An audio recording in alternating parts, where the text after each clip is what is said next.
Hello, welcome to this presentation about the module on narco terrorism and amino terrorism. My name is Shovik Kumar Guha and I'm an assistant professor at the West Bengal National University of Juridical Sciences, Kolkata. So let us see what are the different learning outcomes of this particular module. The first learning outcome is to make the learners understand the fundamental concept of narco terrorism, what that means. The second is to make the learners understand the reasons why exactly terrorist activities are being increasingly sponsored by these kind of proceeds, monetary proceeds from drug trafficking. The third is to acquaint the learners with the existing Indian laws as well as international instruments that India is a signatory of, dealing with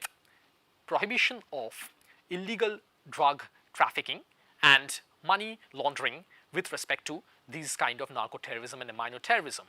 And it is also to make the learners understand the process in which the drug trafficking proceeds are used in order to fund terrorists, the motivations for the same, and ways to curb such practice. Now, when it starts with the concept of what exactly terrorism means, what exactly narco terrorism and amino terrorism means. Now, when it comes to terrorism, we can say that when there occurs any activity involving threat or violence against either random or specified human or property targets, occasionally military but mostly civilian targets, with an objective to foster intimidation or generate pervasive fear so as to facilitate the fulfillment of political, religious, or ideological objectives, such activities are often referred to as terrorism. Now, the terms narco-terrorism and amino-terrorism have been coined to imply the existence of an unholy alliance and a dangerous nexus between terrorist activities and trafficking in illegal drugs and narcotic and psychotropic substances, including several amino acid derivatives. Trafficking in these illegal substances is an extremely lucrative business, and the proceeds from such activities are often used to generate funds for terrorist or subversive activities. The latter are often highly expensive matters, and it may turn out difficult to generate regular funds for those, even through other criminal activities such as, say, abduction, extortion, industrial espionage or sabotage, or even murder, and all of which involves flow of money through unconventional and often unstable channels. However, given the exceptionally huge sums of money involved in trafficking of narcotic substances all over the world, such trafficking has inevitably been adopted by the terrorists as a steady source of funds for themselves. If one looks into the linkage between trafficking in narcotics and terrorism, now there occasionally comes a juncture where they have compatible interests in terms of targeting the section of the populace that feels exploited and marginalized, and the resultant frustration leads such people to drift towards subversive and self-destructive practices. Now, the drugs and money involved in this process, let us see what they are about. On the one hand, narco-terrorism is certainly a category within the broader superset of terrorism, with individuals or groups taking part directly or indirectly in cultivating, manufacturing, transporting, or distributing prohibited drugs and disseminating the proceeds obtained therefrom. Yet another form of such terrorism may include aiding and abetting such activities or even providing security for people engaged therein. Some of the most popular drugs and prohibited substances that are the subject matter of such trafficking include the likes of cocaine, both in powder and crack form, chiefly made from coca plant leaves; heroin, derived from morphine, the prototype of most analgesics having a high addiction rate; marijuana, also called cannabis or ganja, made from dried flowers and leaves of the hemp plant, and probably the most commonly abused and easily procured drug, with some countries such as Netherlands having even made usage legal. Methamphetamine and belonging to amphetamine groups that can produce mental instability, including paranoia, delusion, and violent behavior if used for long, with Myanmar and northeastern region of India being one of the manufacturing hotbeds. MDMA, also called ecstasy, essence, or clarity, a synthetic drug that acts as a stimulator and mild hallucinogen. LSD or lysergic acid diethylamide, made from the fungus ergot and capable of evoking sudden changes and hallucinations, having an ever-growing market in the urban regions of Bhutan, Nepal, Myanmar and northeastern India, and PCP, an anesthetic abused in developing countries, in particular under varied nomenclature. Now, these drugs form one of the most highly sought-after consumer goods, and they are often sold for liquid cash that can also be moved around across borders and jurisdictions with relative ease and with little evidence left for subsequent legal prosecution. A case in point is that if one purchases 1 kilogram of heroin from the South Asian market, the current market price would cost him about 1 lakh rupees. When he sells it to, say, the United States market, he can easily get at least rupees 1 crore for it, which roughly translates into a profit margin of 9900%. Of course, this would vary depending upon the amount that he spends for evading or avoiding the respective laws in place in both the jurisdictions as well as during transit, but it still remains an almost stupendously lucrative amount. It is of little surprise, therefore, that the affinity for such trafficking has been rising among the fundraisers for terrorism and seditious activities at an exponential rate. Now, when it comes to the process of narco-terrorism, what it entails, heroin obtained from Pakistan and marijuana originated from Colombia are supposed to be the most sought-after drugs across both Europe and the United States at present. In order to fund their operations, terrorists therefore often establish connections within at least 3 separate groups, namely the illegal manufacturers of these drugs, the smugglers who can help in its transit, and criminal representatives of the so-called underworld who can assist in grassroots level distribution of these drugs. Some of the earliest documented instances of narco-terrorism include the organized effort of criminals engaged in the trafficking of these drugs, especially cocaine and cannabis, from Central American nations such as Peru, Bolivia, Colombia, and Nicaragua on the United States soil. The degree of success attained by them had even prompted them to establish a form of parallel government and conduct business on an unprecedented scale that used to support the entire economy of these nations. Subsequently, the widespread impact of this occurrence was felt in the 1980s, where the United States sought to restrict the spread of left-wing influence in the Latin American nations and faced stiff resistance. Now, given the economic contribution that trafficking in narcotic drugs was making to the domestic economies of these nations, it was well nigh impossible to bring those activities to an end, irrespective of introduction of stringent legislative prohibition, unless the economies were provided with feasible alternatives. The ill-gotten gains from narcotics trafficking on an international scale are usually subjected to money laundering to hide the origin of the money. What makes it difficult to unearth this trail is that several legal and even reputed financial organizations are often roped into the chain of laundering so as to keep the process out of suspicion. That, collectively with the whole process, mostly involving small-scale financial operators, keeps the flow of money pretty much under the radar. At the same time, what makes this nexus between drug dealers and terrorists and political miscreants appealing even to the former is the opportunity it allows them to get close to people who may subsequently gain political power themselves if their activities of terrorism bear the intended fruit. This is also one of the major reasons for the political scenario in the countries involved in narco-terrorism to be tainted with criminal elements with varying degrees. Both developed and developing countries are currently facing the menace of narco-terrorism, for the latter truly does not know any boundary. One of the most dangerous threats a government can have is for groups seeking to undermine its legitimacy, having inherent affinity to violence, no conscience, and access to almost unlimited funds courtesy drug trafficking. Having said that, if a state seeks to employ or strengthen a criminal organization sponsoring trafficking in narcotics, with the view of using the proceeds of the organized crime for subversive actions aimed against another state, it is more than likely to harm the interest of and society of the first state too in the long run, as those organizations, after having a taste of power, may subsequently turn on the hands that feed them. The growth of the mafia in different nations that had once been protected by both the US CIA and the Russian KGB, and the current volume of resources those two nations now spend in combating those organizations, be a testimony to such fact.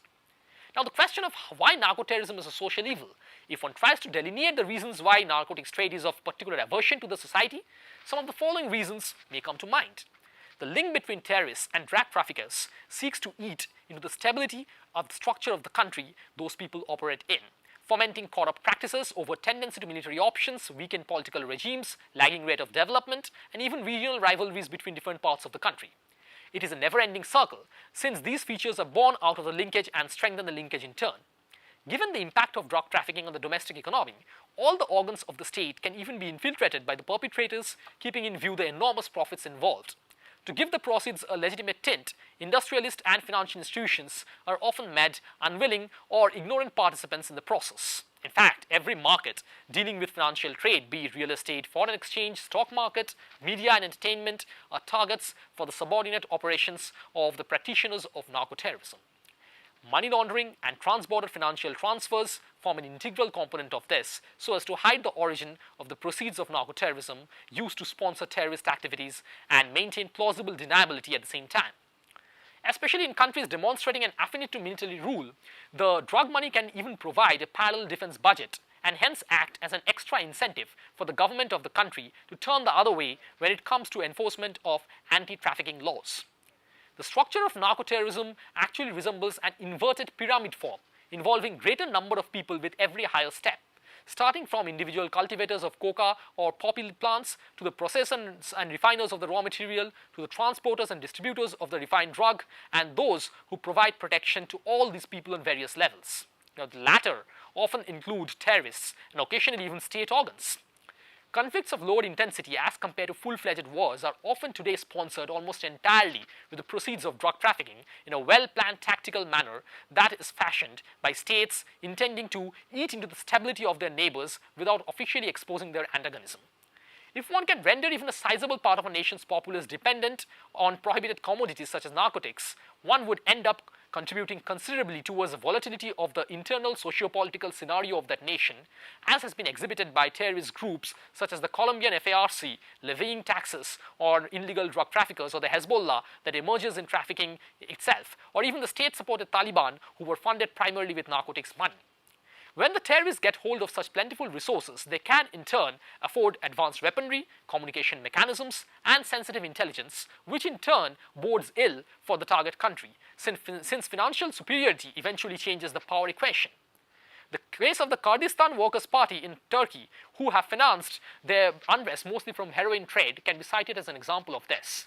as can be the cases of the terrorist and extremist groups operating in Jammu and Kashmir and the northeastern states of India and the Tamil LTTE rebels in Sri Lanka. Now, when it comes to international instruments prohibiting narco-terrorism, given the immense adverse impact of terrorism in the global arena and the strains that it puts national security of countries under, it is only logical to seek any knowledge that may turn out to be useful in combating terrorism. Discovering the source of its funds and seeking to curtail, if not eliminate, such source is one of the obvious ways to proceed. Now, such efforts were what had prompted the creation of the Convention Against Recruitment, Use, Finance and Training of Mercenaries by the United Nations General Assembly back in 1989. Under Article 5 of this convention, the member nations have been placed under an obligation not to recruit, use, finance or provide training to any mercenary.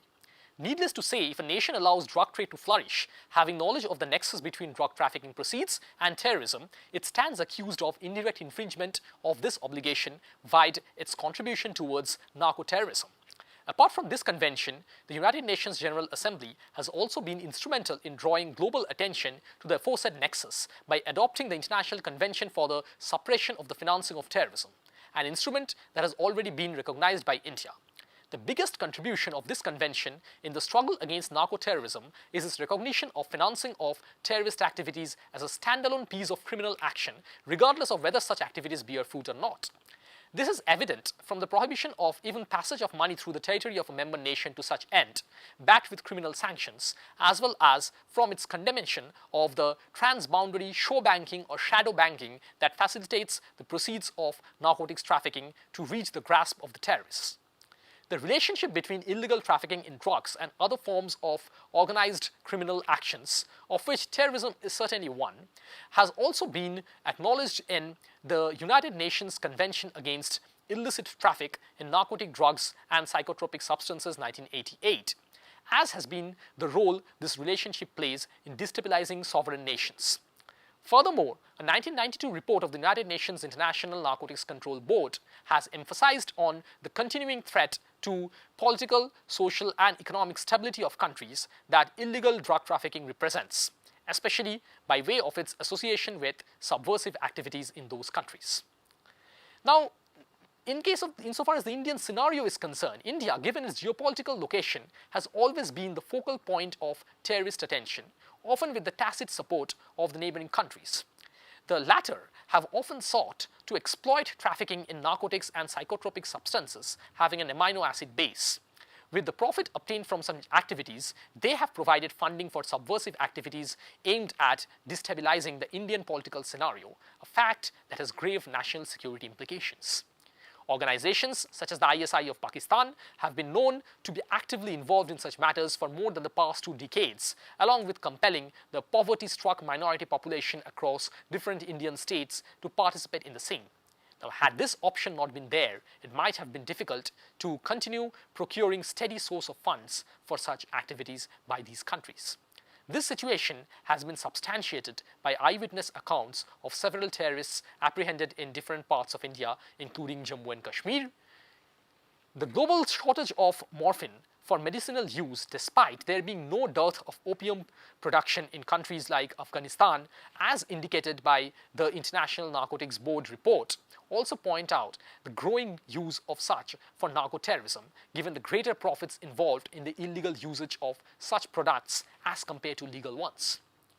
National Crime Bureau records will also reveal that there has been a relative decline in states like Punjab and Jammu and Kashmir of conventional crimes such as robbery, dacoity, etc. that were used originally to fund terrorist activities, along with a corresponding rise in narcotics trade in those states. Military and counter-terrorism intelligence sources reveal that neighboring state-sponsored terrorist activities in Indian states such as Jammu and Kashmir alone costs about 20 to 30 crores of rupees in a single month. To procure such huge funds, therefore, narco-terrorism and amino-terrorism appear to be extremely lucrative opportunities, such as money obtained from trading heroin manufactured in the borders of Pakistan, Afghanistan, and Iran. While the fundamental economics underlying drug trade is fairly similar to other products, it is the illegality that is an additional factor and one that makes it difficult to dispose of the huge profits earned through regular channels. That is where the role of money laundering comes into picture.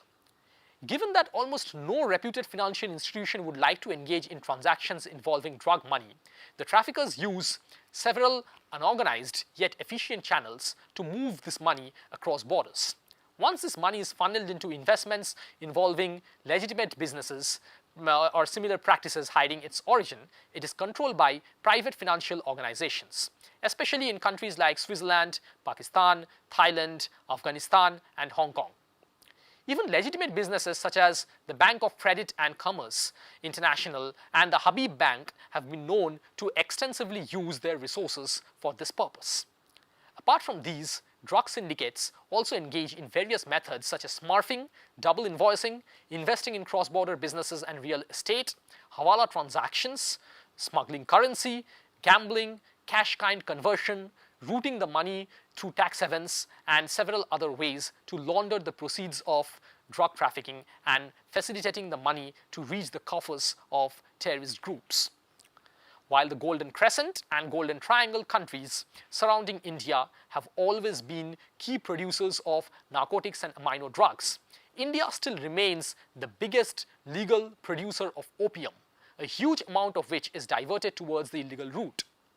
Surrounded by neighbors renowned for drug trafficking, India has always been susceptible towards illegal drug transit. Furthermore, India's current status as a financial center, as well as the numerous channels of trans-border monetary flow and the tax avoidance problems that it experiences, collectively contribute towards its vulnerability towards money laundering and terrorist financing by narcotics trade. the sheer volume of illegal narcotics that is confiscated in different parts of the country on a regular basis, despite being merely the tip of the iceberg, is sufficient to bear testimony to India being treated as a safe haven for narco-terrorists, which is one of the most alarming threats faced by the country. The drugs that enter India via land from the Golden Crescent usually do so along the Indo-Pakistan border lying across Jammu and Kashmir, Punjab, Gujarat and Rajasthan, or via small sailing boats across the sea along the long and less well-guarded Indian coastline at the Andaman and Nicobar Islands and Lakshadweep. CIA intelligence sources from the United States have also confirmed that a large chunk of the proceeds of such drug trafficking is used by militant groups based in Pakistan to sponsor subversive activities in parts of India, including Jammu and Kashmir. Using disguised modes of laundering money, similar contributions have also been made under the guise of the Foreign Exchange Contribution Act. Narcotics Control Bureau, under the current control of the Home Ministry, has been the primary coordinator and enforcement body in this regard in India from 1986 onwards. The enabling legislation in this regard is the Narcotics, Drug and Psychotropic Substances Act of 1985, the current version of which ties duration of sentencing with the amount of drugs seized and also controls legal deliveries of such substances both within and outside India. Apart from this, India has also entered into several bilateral agreements with several countries, including Myanmar and Pakistan, as well as extradition and mutual cooperation treaties with the United States of America. We have also signed international instruments such as the United Nations Convention on Narcotic Drugs, the United Nations Convention on Psychotropic Substances, the 1988 United Nations Convention against Illicit Trafficking in Narcotic Drugs and Psychotropic Substances, and the Transnational Crime Convention. Both Interpol and SAARC also considers India as one of its members. To prevent money laundering and terrorist financing, India also has a plethora of legislations in place, such as the Prevention of Money Laundering Act 2002 and various norms and guidelines put in place by the Reserve Bank of India. To conclude, in the current era, it is increasingly difficult for states to directly sponsor terrorist groups or supply arms and resources to them in the light of the strengthened global scrutiny, which has necessitated such groups to lean towards alternate sources of funds such as drug trafficking, which is what makes narco-terrorism and amino-terrorism a stark reality. Furthermore, these new forms of terrorism have the dual purpose of providing revenue as well as wreaking havoc on the societal stability of the target country. As the boundary between war and crime becomes increasingly blurred, this situation will further aggravate itself. Increasing international and regional cooperation and strong prosecutory regimes as well as political and social alliances are the only effective way of curbing this menace. The South Asian region, including India, may take lessons from the manner in which the United States DEA has sought to curb the Colombian narco-terrorism menace.